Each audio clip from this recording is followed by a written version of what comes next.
রাজশাহীতে ঘুরতে গিয়ে যদি রাজশাহীর বিখ্যাত খাবার না খাই তাহলে কি হবে বলেন। তো সেই জন্য সন্ধ্যাবেলা চলে গিয়েছিলাম সিএমবি মোড়। সিএনবি মোড় ভুল না বলে থাকলে। তো এখানকার হচ্ছে মালাই চা আর পোড়া রুটি নাকি অনেক বিখ্যাত, আমি শুনেছি, ভিডিওতেও দেখেছি। তো পোড়া রুটি আমি খাইনি, আমি হচ্ছে মালাই চাটা নিয়েছিলাম, কারণ আমি হচ্ছে একটু পরেই যাব কালাই রুটি খাওয়ার জন্য। তো এখন যদি পোড়া রুটি খাই তাহলে আমার পেট ভরে যাবে। তা আমি না এই ভাইয়াটাকে দেখতেছিলাম কত ধৈর্য ধরে এই গরমের মধ্যে হচ্ছে রুটিটাকে পোড়াচ্ছিল। তো যাই হোক, এখানে বেশি একটা সময় নষ্ট করিনি, এখান থেকে সরাসরি আমরা চলে গিয়েছিলাম কালাই রুটি খাওয়ার জন্য। তো কালাই রুটি, রাজশাহীতে আসবো আর কালাই রুটি খাবো না, এটা কখনো হয় বলেন? মূলত রাজশাহীতে এসেছি আমি কালাই রুটি খাওয়ার জন্য।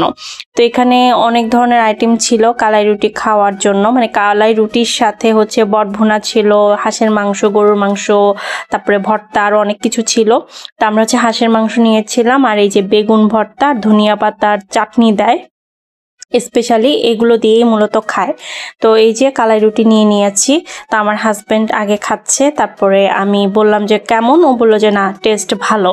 দেন আমি আবার টেস্ট করলাম। এই তো ছোট্ট একটা ভিডিও শেয়ার করলাম আপনাদের সাথে, ভিডিওটা শেষ করে দিচ্ছি এখনই, আর আমি খেতে থাকি। সবাই ভালো থাকবেন, আল্লাহ হাফেজ, আসসালামু আলাইকুম।